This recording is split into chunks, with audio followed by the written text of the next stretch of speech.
Good evening and welcome to Illinois Law. This is a program sponsored by the Illinois State Bar Association. My name is Gilda Hudson-Winfield and I will be your moderator tonight. Tonight we will cover the subject of covenants not to compete.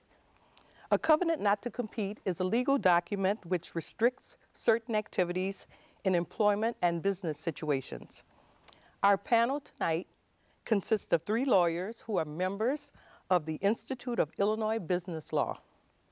Our guests are, first, John Doyle. John is president of the Doyle Law Group, LLC. He is a Chicago lawyer who specializes in corporate and business law. John has a BBA, an MBA, and a JD from Loyola University of Chicago. He is the former chair of the ISBA Securities and Business Law Section Council and the ISBA Legal Technology Committee. He was most recently the chair of the Institute of Illinois Business Law. Philip Hablutzel has an MBA and a JD from the University of Chicago. He is a professor at Chicago-Kent since 1971. He is the author of a 3-volume treatise on corporate law and a 2-volume treatise on international and banking law. He is the chief draftsman for the revision of the Illinois Not-for-Profit Corporation Act, and he is the former chair of the Illinois State Bar Association Committee on Commercial Banking and Bankruptcy Law. He's also the former chair of the Illinois Committee on Corporation, Securities, and Business Law. Sherwin Abrams is a partner with Abrams and Chapman, LLP. He is a member of the Illinois State Bar Association and has a BS and a JD from Northwestern University. He is also an adjunct professor at Chicago-Kent College of Law and has been business practice since 1967. Thank you for coming. Covenants not to compete. What exactly is a covenant not to compete? John? John? Covenant not to compete is a promise to not compete. Typically, it's in the context of a sale of a business or an employment arrangement. So in the context of a sale of a business, the seller of a business will typically, in addition to getting paid, will be required by the buyer to give a covenant not to compete, where after the closing, the seller is not going to go off down the street, take the money that just got at the closing of the sale of the business, and open up a competing business. So that's one of the 2 contexts of a covenant not to compete. And actually, a covenant not to compete is just really a promise. You know, they call it covenants, but it's a promise not to compete. And so, so the first context is a sale of business. The second context is the employment relationship between employee and employer. Oftentimes, the employer will want to restrict an employee from going off and taking everything the person learned and going off and competing down the street or forming their own business or going to a competitor. That's a little more complex. That's a situation where it's not as simple or as straightforward as a sale of a business covenant not to compete. And so we're going to talk further about that in a little bit more detail, but that's the second context, is in the employment relationship. So they're used in 2 situations, basically a sale of a business and an employee-employee setting. Could you speak a little bit more about the employee-employee setting, Phil? Well, if I took the employer's point of view, if I have somebody working for me and I help train them and they become very good at their job, the one thing I don't want is for them to resign, go down the street, start their own business, and take away my customers, take away my business. So I would want to have them sign an agreement that if they quit or if they get fired, they will not do that for, say, a 2-year period or a 1-year period, or at least not in the same area. So the covenants not to compete typically have a time period of a year or 2 or 3, depending on what the court's like. And they typically have a geographical setting so that my business is safe, and I feel that I have trained these people and they should not compete against me. And how do they work in the sale of a business, Sherwin? Well, as John suggested, let me give you a concrete example. Suppose you own a hair salon and I want to purchase it. We agree on a price, I pay you, and now I own the hair salon. Suppose you open up another hair salon next door. You're going to take all your old customers with you, and what I paid you will be lost money to me. So in our contract of sale, I will ask you to agree not to open another hair salon within a certain period, within a certain geographic area, and for a certain period of time. The real question when we talk about covenants not to compete, though, is whether they're enforceable, whether they're valid. And if I may, what I'd like to explain that law is a series of general rules and then exceptions to the general rules and exceptions to the exceptions. So we'll start with the general rule that people are free to enter into contracts however they want, freedom of contract.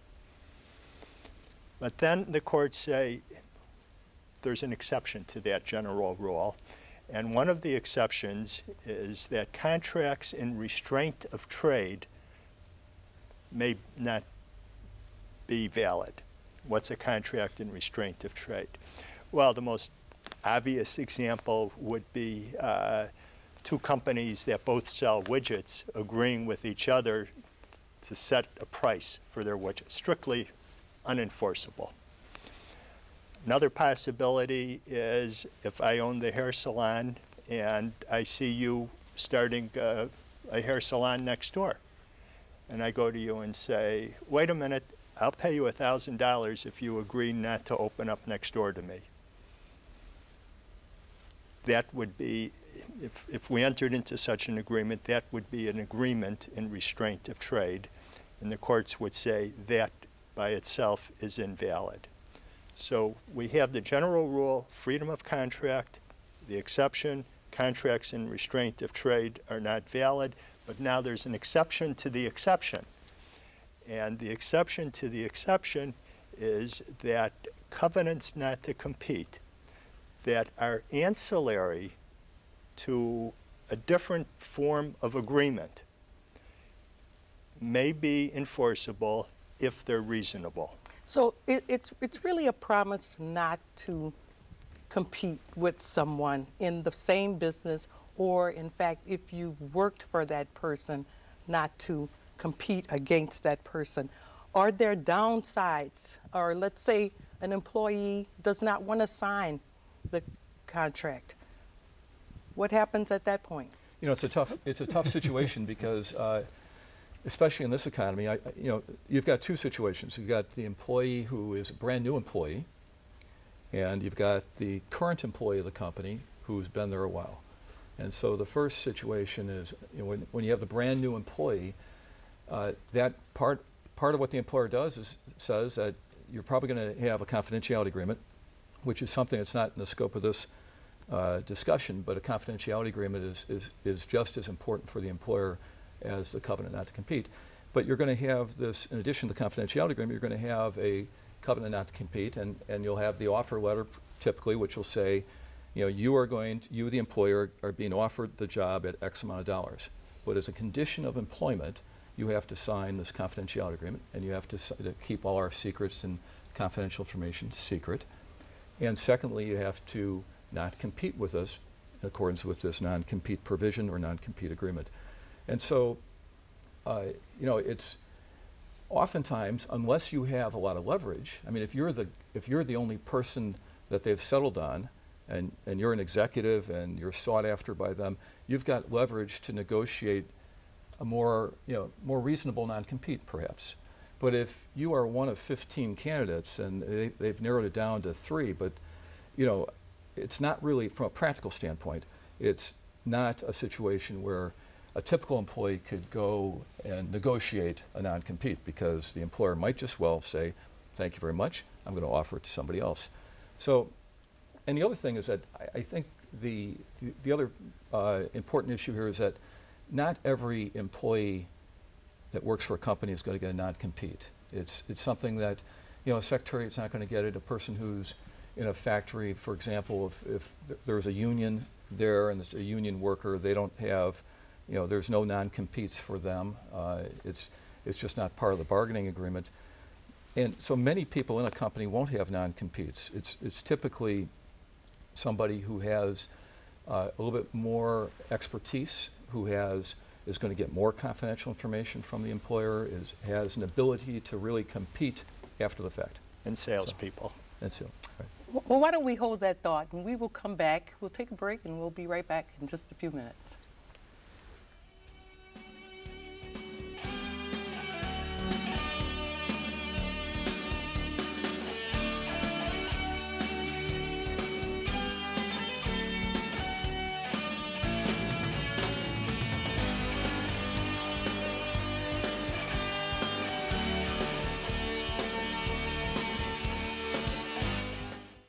Bye-bye, Tyler. Dear, it's time for serious talk. Oh? About my daycare. When I started out, it was just to help the neighbors. But lately, it's getting to be a real handful. I need some help. What can I do? I need advice on more space, a loan, What about incorporating? and insurance. Wait, I know who we can call. Times like this require sound advice. Your lawyer can help. A message from the Illinois State Bar Association. It's your fault! Never! Mister! Over and over. Come on! It's our Leave me alone! Shut up! Out! Time and again. No! Drive me nuts! Shut up! You're the dumbest... Generation after generation. I hate you! I hate you too! Isn't it time we stop the cycle? Now. I hate you! I hate you! Stop adult violence. Teach kids peace. A message from the Illinois State Bar Association.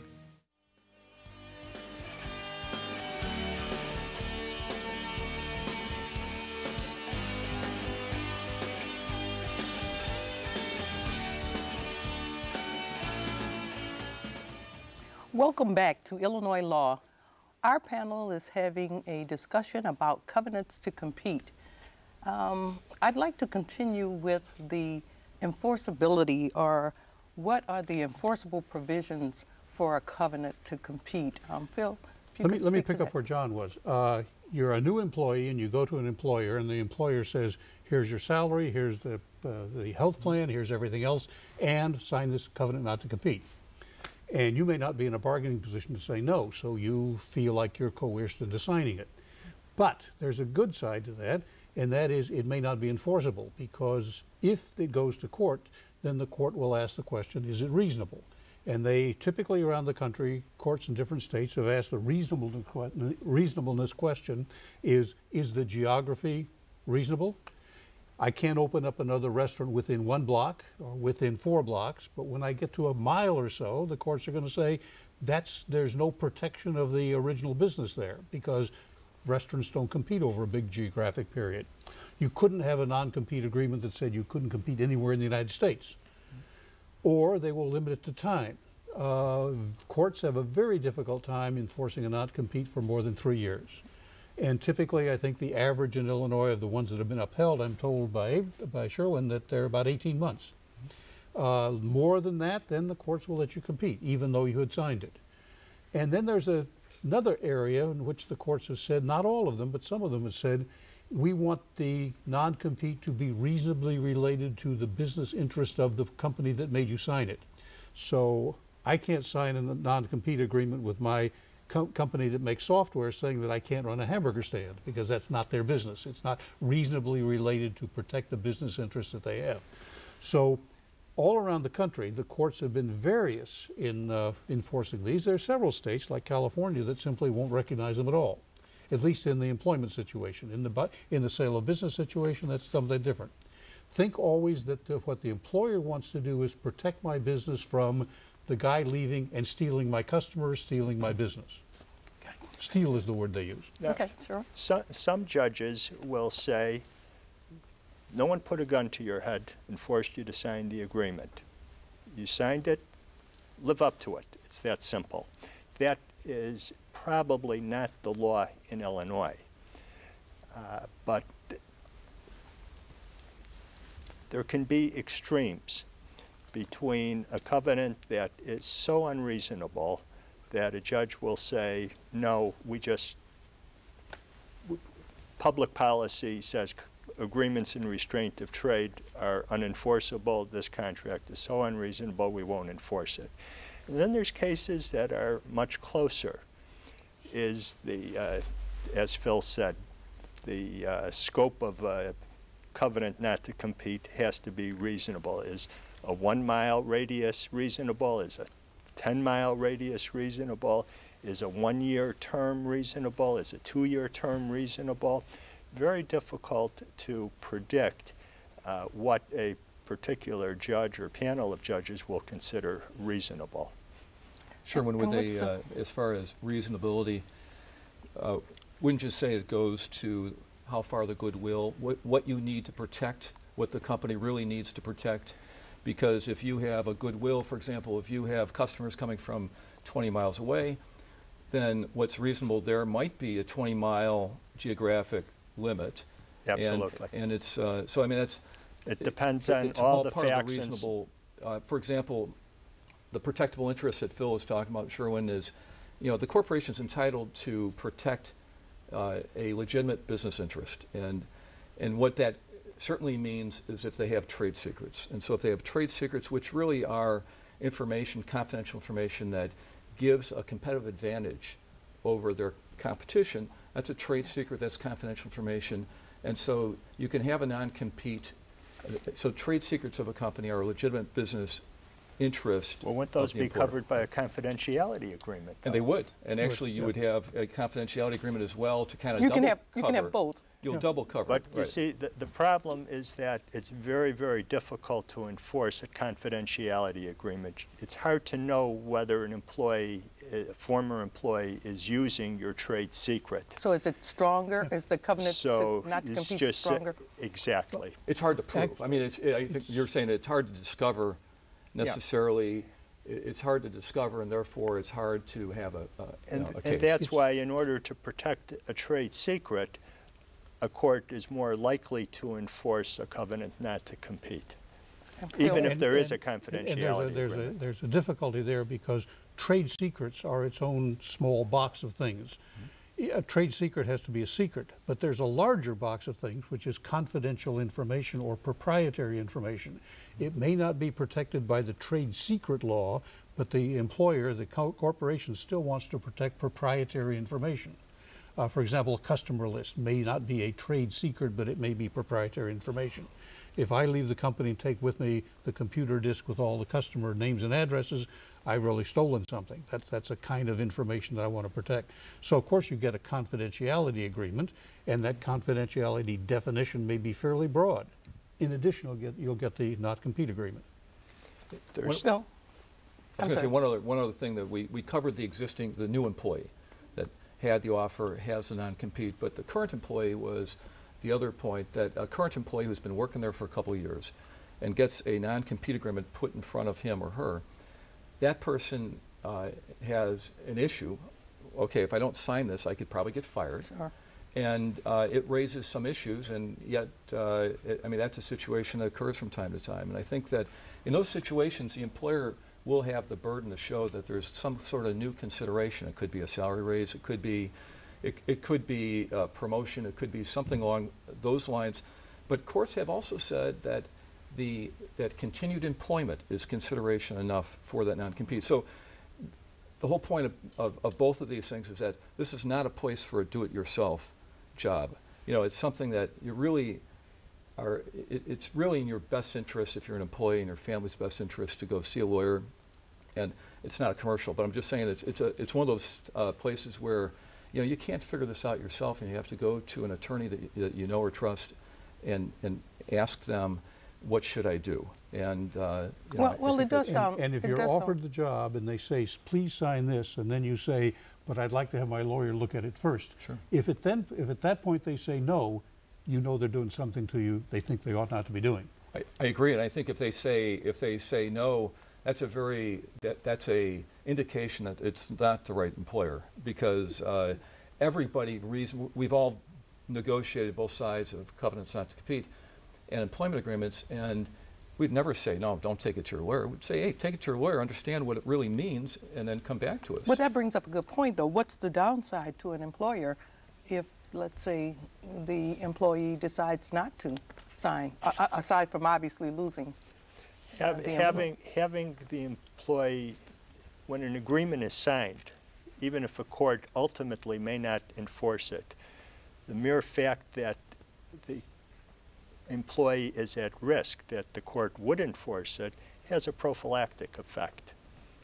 And so employers will often demand in covenants not to compete, in the vernacular we'll say non-comps, even if they're not certain that they can be enforced. And it's hard to find a real downside to that. There's really quite a great deal of controversy among economists as to the value of non-competes and whether they should or should not be enforceable. Illinois has taken something of a middle road. Illinois will enforce non-comps if they're reasonable. So what if we have an employee, though, from an employee standpoint, Sherwin, what would you advise the employee? Person comes in, they've got this covenant not to compete, they don't get the offer, what do you do? It's all a question of bargaining power. Mm-hmm. And it's like any negotiation. I suppose if you're a football fan, you're worried about labor negotiations right now, or were.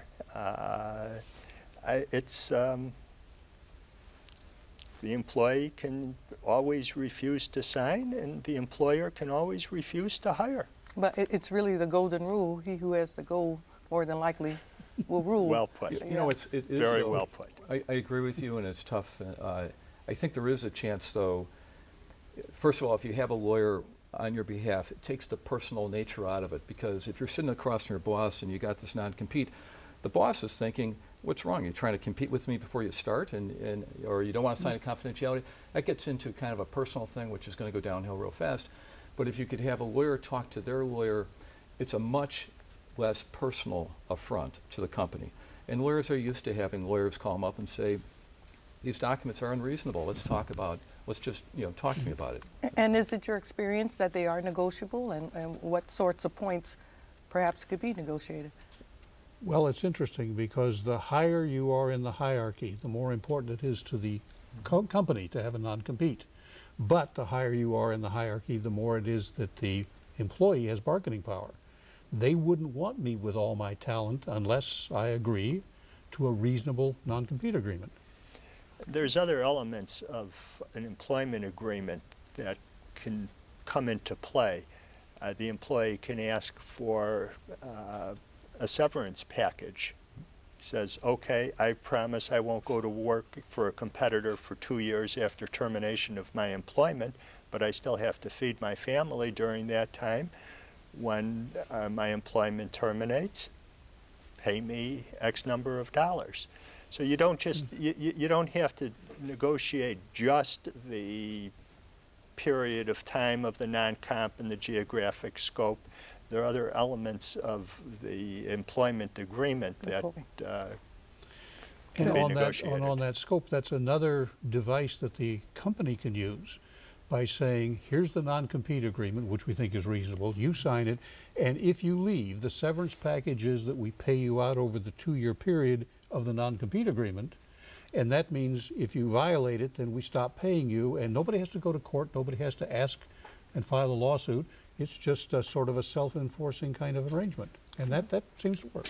And I think the only issue there is that few people get severance packages unless they're executives of the company, and so a lot of people have to sign non-competes who don't get severance packages, and so then you really, I mean, you got two kinds of non-competes. You got one that says don't be in my industry or my business at all, don't compete with me, and there's lesser activity restraints which say don't sell to my customers. I mean, so you can go off and do anything else in the industry you want, but just don't solicit my customers, and those are, that's a lesser form, less oppressive form of a non-compete. Okay. John's talking about a non-solicitation agreement. Correct. That's a separate kind of a deal, and that's probably a bit more enforceable. The courts will look at that more kindly.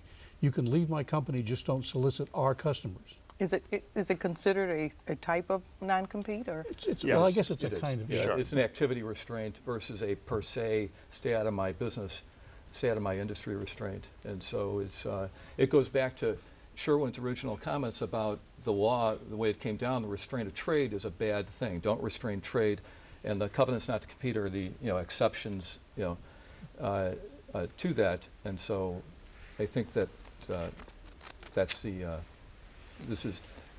so I'm sorry, the activity restraint is a lesser restraint of trade than a full-blown stay out of the business. I understand. And the courts do take into account the effect that the lack of competition might have on the public. And that's important. They do consider Yes, that. absolutely. Yes. Well, I'm sorry. Okay. Well, it's been an interesting topic. As always, we'd like to thank our panel for their insightful information. And we would thank our audience for viewing our program, and we'd like to wish you all a good night.